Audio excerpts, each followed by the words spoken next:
Conversations with Nicole.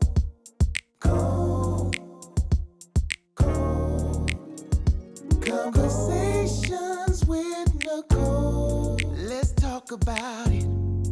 Tell me all about it. I'm here. I wanna know what's on your mind. Ooh, the world needs to hear from you, and I'm so glad to have a conversation to reach the nation. And it's all about you. We'll help each other to discover innovative ways to positively change the world. Let's talk about. Let's talk about. Yeah. Let's talk about conversations with Nicole.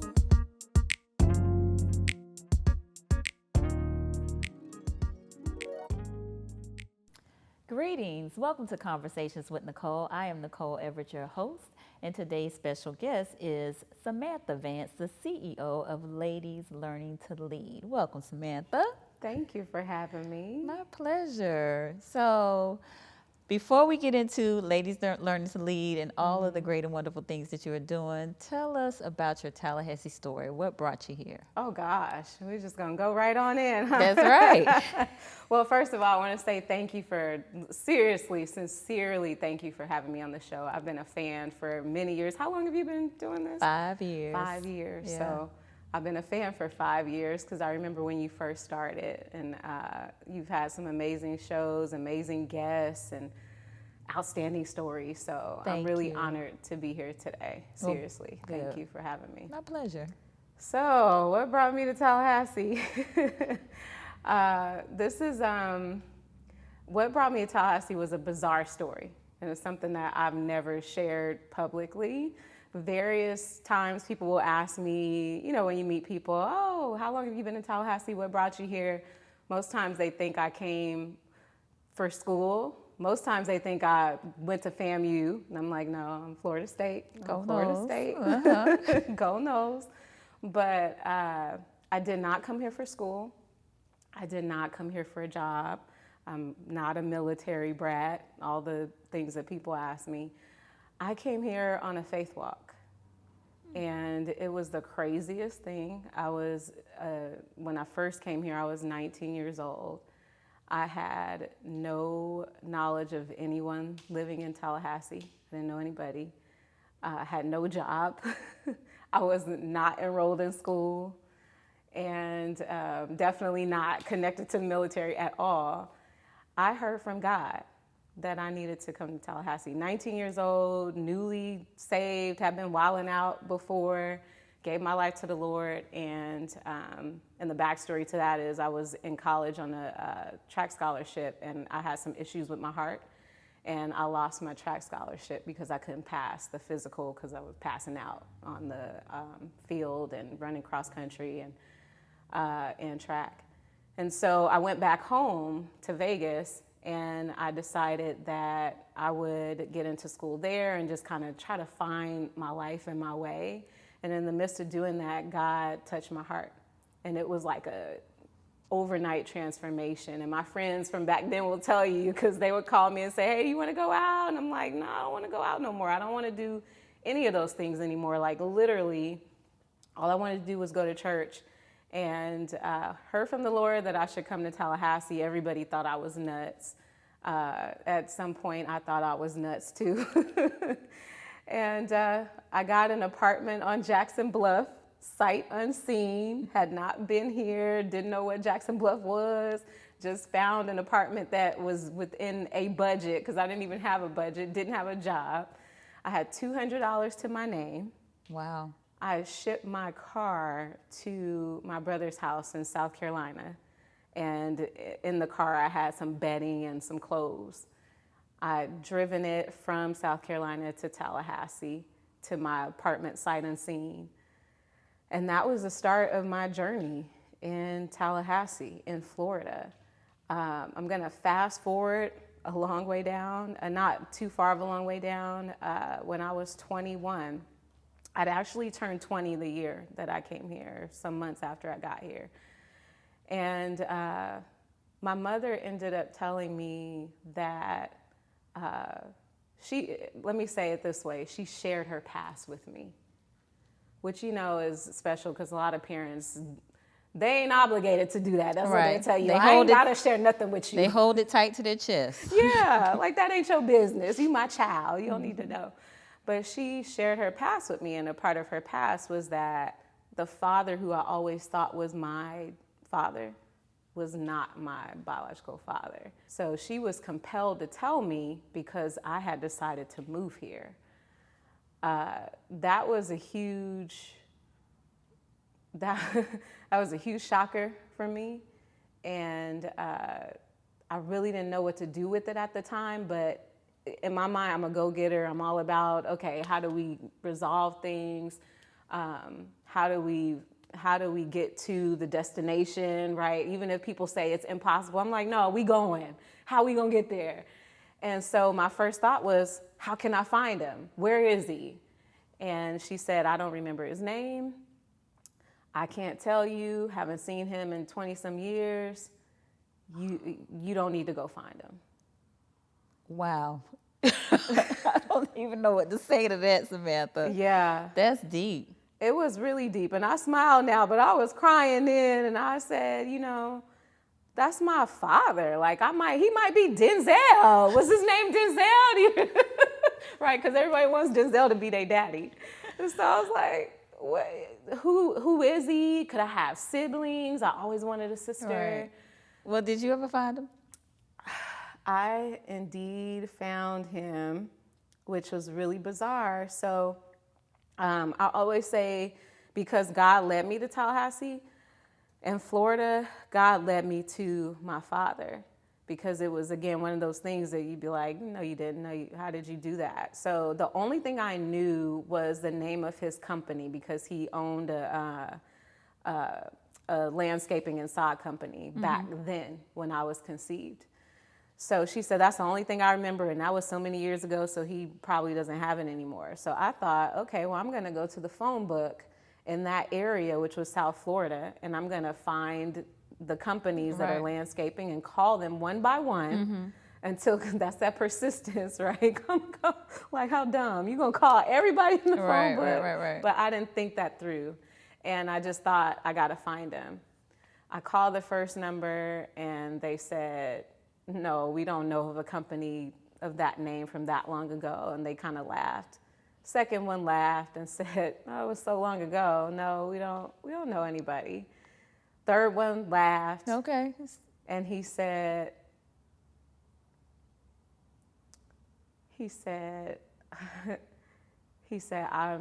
I'm the owner of that company. And I'm getting teary-eyed talking about it because it was like the moment that I first talked to my father. Yeah. And then I hung up the phone. I hung up the phone. I was like, what do I say? Like, what do I say? Right. This is my father on the other line. Like, this is Gotcha. the other half of me. Like, what do I say to you? So I hung up and I had my oldest brother, Tony, call him back.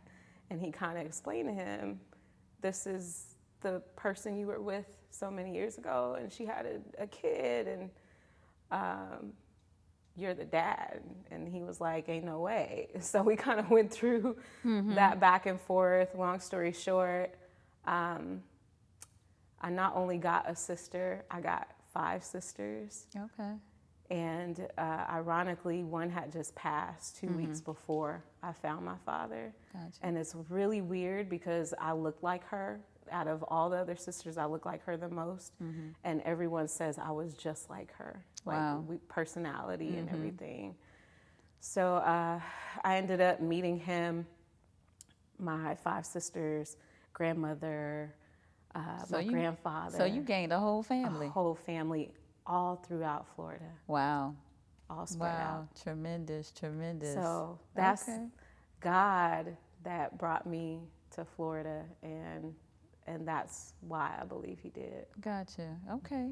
That is quite a story. Yeah. Quite it's one of those story. Antoine Fisher type stories. Exactly. with Samantha Vance instead. Yeah, yeah. All right. Well, thanks for sharing that. Oh, well, people always say, well, how is your dad now? Well, Mm-hmm. 2 years after I found him, he passed away of cancer. And I'm really grateful that I didn't. And I tell people now who are like trying to find their parent or whomever, go after them quickly, because you just never know. You just never know how much time you're going to have. Had I found him after he passed, I would have been devastated. Right. But I got to spend 2 years with him off and on and get to know a part of me that since 12 years old I always knew was missing. Gotcha. Okay. Yeah. Well, let's transition to what you do now. Tell me, I know Ladies Learning to Lead, but you're a consultant, you're a life coach. Talk about some of that. Yeah, I wear a lot of hats in the community and nationally.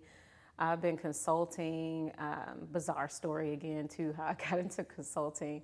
I won't tell that, but it was not intended for me to be a consultant. I didn't know what it was. I just wanted to help a company, and they said, hey, let's hire you as a consultant. So I actually started with SCORE, and SCORE is nationwide. They helped me, they gave me mentors and helped me learn how to start my business.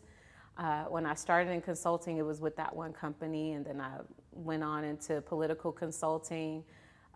In Tallahassee, Alan Williams took me under his wing and introduced me to a lot of people in politics, and he became my mentor. And from there, I developed other clients, and the Black Caucus became a client. And 10 plus years later now, I have a lot of different clients in various areas. And so it's been a good thing, and that's Impact Core Group. So that's my consulting arm. And then I also do speaking and mentoring and coaching for women and girls. And then Ladies Learning to Lead was born 11 years ago, off of an idea. And now we have served over 3,000 or 3,500, somewhere around over 3,000 girls, not only in the state of Florida, but also into Georgia. So it's been a blessing. It's been a hard, long road. I didn't really intend to be a founder and leader of a nonprofit and then a consultant and business owner, but that's where I am. What prompted you to start Ladies Learning to Lead? I always had a passion for young women and serving them since I was 18. But I felt like since I was so young, I didn't really have anything to offer. Like, who was I to help somebody else around my age? But I was a Boys and Girls Club kid. And there were people within Boys and Girls Club who were mentors, who often played with us and talked to us about different things. And I thought, well, when I grow up, I want to be in a community center and help people too. So that was a part of the start of Ladies Learning to Lead, or the drive there. Okay. Yeah, Boys and Girls Club, that's an outstanding organization. Denzel was a Boys and Girls Club. Really? my pretend dad. Right. Okay. Well, we're going to take a break right here, but when we come back, I want to hear more about what Samantha Vance has going on. Great. All right. Stay tuned for more conversations. Conversations with Nicole. You know, if you know me, you know I'm a TV freak. I watch television all the time. And when I think about the number 10, the first thing that comes to mind is the Family Feud, because there's always questions about rating your answer on a scale of 1 to 10. But I gotta tell you, 10 is always on top of 1 to 10. It's a major milestone. Now, for wedding anniversaries, they acknowledge it with wood. But I think in terms of Conversations with Nicole, we have reached a golden moment. It's the 10th season of Conversations with Nicole. I like that. Let's talk about it. Let's talk about Conversations with Nicole. Let's talk about Let's talk about Conversations with Nicole. Welcome back to Conversations with Nicole. If you're just joining me, I am here with the CEO of Ladies Learning to Lead, also known as L3, Miss Samantha Vance. So Samantha, before the break, you were giving us a little bit of history about you, but also telling us what inspired you to start Ladies Learning to Lead. Now, 2020, we have had quite the year with a global pandemic, people having to pivot with their businesses, the death of George Floyd and Breonna Taylor and Ahmaud Arbery, and also a quite contentious election. What lessons did you learn in 2020 and what impact have you seen 2020 has had on the young ladies that you lead? I know that's a loaded question. Loaded question. All right, so let's start with lessons you've learned about yourself. I mean, really, like every aspect of that question is so loaded, and I think a lot of people would agree with me because 2020 was just filled with such uncertainty, strife, confusion, hurt, pain, loss, loneliness. Gosh, the list goes on. And then on the other side, thriving, right? And excelling, learning, spending time with family was good for a lot of people. So there were just, to say the least, there were a lot of ups and downs for everybody in 2020. Lessons that I learned, gosh, I did a lot in 2020. I learned that without being very humble and saying that I'm like a Wonder Woman. And I didn't really realize that because of all the things that I accomplished in 2020, I look back and I think, oh my gosh, like I launched an apparel company. I managed Ladies Learning to Lead. I managed my consulting firm. I launched a television show. I launched an online TV show. I launched or released a book, or wrote and released a book, and brought women together to contribute to that, and just a lot of things that were done. A march that I did, and then there were a number of things, but 2020 taught me that life is precious, and we really have to seize the opportunities that come before us, as well as take the time to spend with, even if it's by phone, right? Because a lot of us only had phone and FaceTime, to spend with those who are most important to you. And it was an eye-opener for me in a lot of ways, but honestly, I got some good rest and downtime in spots, because I was always go, out meeting with people, and since the meetings got canceled in person, the Zoom was very, very helpful. And so it taught me to slow down a bit. Like, you don't always have to be out and here and there. You can take a Zoom, you can take a call, or you can just chill out a little bit. Mm-hmm. Okay. And the impact that it had on the girls? For the girls, not so good. We were not able to serve them as best as we had thought. Of course, we had to cancel the conference. And when you asked me a year ago from today in March, someone asked me, are you going to cancel the conference? I said, heck no. Why would I do that? Cancel the conference? We don't cancel our conferences. We're 10 years. This is year 10. We got Tia Mowry coming. This is a big year. Like, we got big things planned. Our girls are excited. We're excited. We're ready. No. And then, like, a couple of weeks later, I'm sending an email saying, actually, I was emailing my mentor, Emmett Reed, and I was like, Emmett, how do I frame this in an email that I'm canceling the conference? Mm-hmm.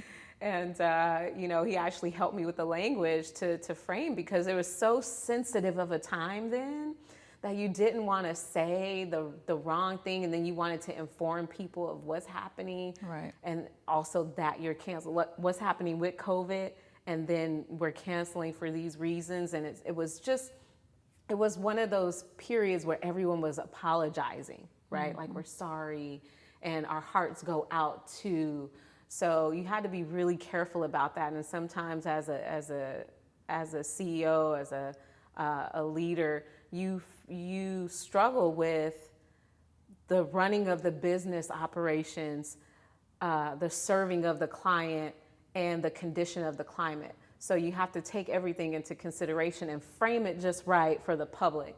And that's where I was in that moment, like not wanting to do that. Our girls needed us, and a lot of them still needed food. They still needed clothes. They still needed supplies for school. And we were able to serve 5 of them during the pandemic when there was like untouchable for, that kind of thing. But we made it happen. They picked up, I had bags, I sat them down, and they came and picked them up. And from a distance, we smiled and laughed and took pictures. And they got their food, they got clothes, they got supplies. That's great. And we were able to do like online seminars to help them get the learning as well. Awesome, awesome. Now you mentioned the march. I had the great pleasure of being able to attend the Strength and Unity March back on Juneteenth of 2020. So talk a little bit about that. Like what that experience was like, because I know that was your first time organizing a march. Yeah, so I'm an event planner at heart, but by the way, I hate doing it. Nobody will ever know, but I hate doing it. But I do it. It's like a love-hate relationship. It's a gift, but I just don't like. Right. I just don't like it for some reason. But the march, you were able to bring together law enforcement and healthcare providers. Yeah, that was it was a labor of love because not just because I'm Black, but because I really resonated with what the racial injustices that we saw, the police brutality, and the issues that we faced as a nation, not just as a Black people. When I saw the video, I cried, and I don't cry like that to videos, because I see a lot of stuff all the time. I experience horrific things with my girls, but I cried to that. And it was for 8 minutes and 46 seconds. The march, when I got the vision, like God gave me a vision to do the march after I saw that video. And it was silence is all I kept hearing. We need to walk in silence. So there was I explained to you before, there was a lot of backlash with all of that. Behind the scenes, people didn't see we had death threats. We had people who were telling us we shouldn't do this and reasons why for whatever their agenda was, right? Even folks in leadership in the community, not any of our elected officials or anything like that, but other professionals that we didn't expect to threaten us. And us, I mean, I gathered a group of women who helped me plan and pull it together. And we had over 400 people in attendance. The idea was that I am such a neutral person. I have white friends, Black friends, Asian, Indian, everything. I embrace all cultures, and people know me for that.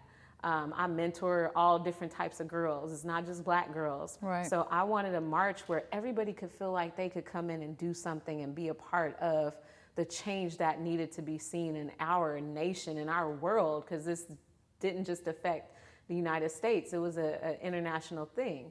So when we all came together, I thought we should all come together. And if police are part of the problem, they need to be there. If Black people are part of the problem, they need to be there. White people being too silent and part of the problem, they need to be there. And everyone else, come. Yeah. Doctors, come. So we actually partnered with the College of Medicine at FSU, and we did a White Coats for Black Lives Strength and Unity March. So we brought the police together. The chief of police was there with his team and others. The sheriff was there, Sheriff Watt McNeil, and he spoke and brought his crew. And they came together as county and city law enforcement. And we had doctors and nurses. We had Blacks and whites. We had everybody there. And so it was really impactful. But I would say the most impactful piece was what you experienced And I don't know Yeah, if you walking to, we marched from the old Capitol to Lake Anita Plaza, and we were marching in silence for 8 minutes and 46 seconds. And, I was marching along, not really thinking about, what we were doing, because I had a sign. Traffic was blocked on the other side of the road, but maybe about 7.5 minutes in, I was looking at my phone and I saw the time, and I looked at a sister that was marching next to me, and she looked at me, and I looked at the time again, and I looked at her, she looked at me, and I just broke down crying. I just wailed because that time had passed, and I thought about how, oh my God, this time is still going. The knee is still on his neck.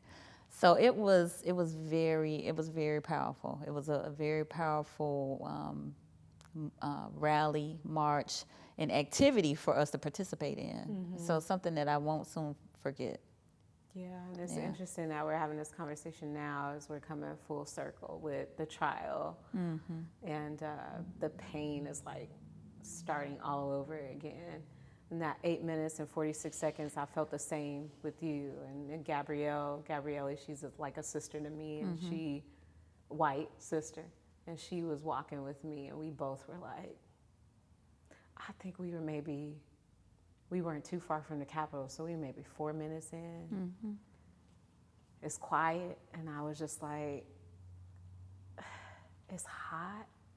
The day that he was on the ground, it was hot. He's on the pavement with pressure on top of him. I looked at her and she looked at me, and it was like an instantaneous just bawling, because we couldn't believe, like, really, it's been 4 minutes. It felt like an eternity, and we weren't even halfway through. So that was just like it just solidified how important it is to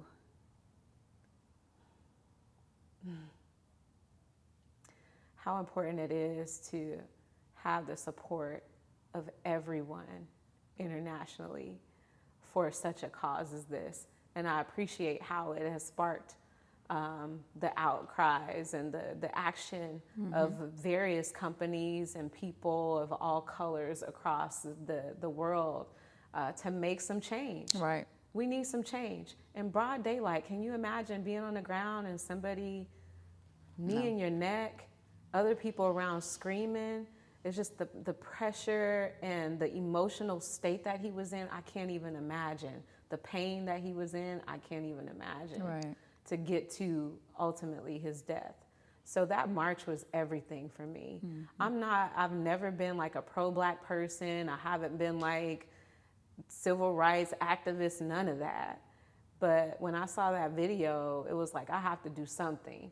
And since then, there have been things that have come out that have informed me more to be more aware and to be more pro-Black if I want to be, and to be a civil rights activist if I want to be, because we need that right now. Yes. So shifting gears, it's Women's History Month. Yeah. And, you are a great woman leader. Thank you. So I was wondering if there were any women leaders that have influenced you or that you admire. My mother, Okay. number one. We don't, let me say, we're not where I would want us to be in our relationship, but she is the strongest person that I know, the most resilient person I know, and I know for a fact that I've gotten all of that from her. Hands down, the strongest woman I know in the world.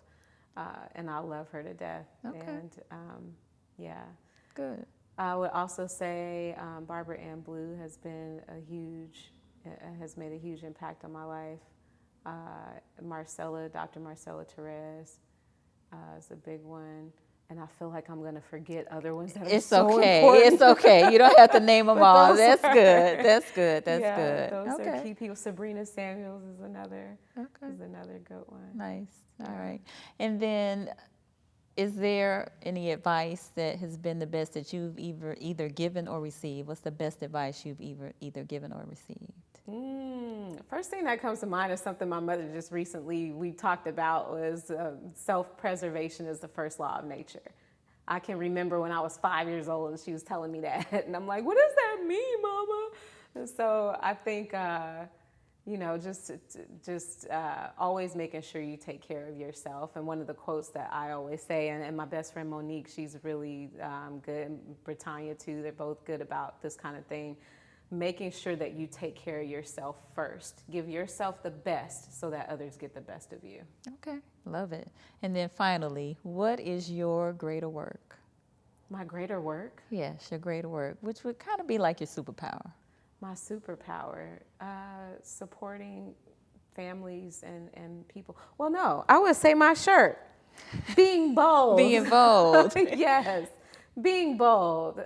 Boldness gives me that opportunity to support and help children and families, like more so youth and families, like I desire to do. Okay, and I would say being strong. Being strong, Right. yes. This is from your line. Yes, impactapparelnow.com. Okay, good deal. Anything else you'd like to say in closing? If anyone wants to follow me, I always have like motivational tips, business and entrepreneurship tips on my social media. I'm really big on those type of things. Motivation on Mondays, helping people. It's not about anything about getting paid or anything like that. It's really about helping people. That's what I want. I wanted to use any type of platform that I have on social media to help people.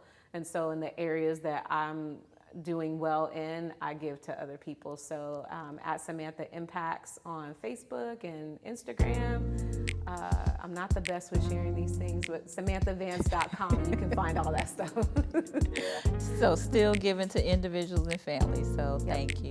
Thank you for your time today. Thank you seriously for having me. It's been a pleasure. My pleasure as well. And thank you for joining us on Conversations with Nicole, where we are connecting the community through conversations. We'll see you next time.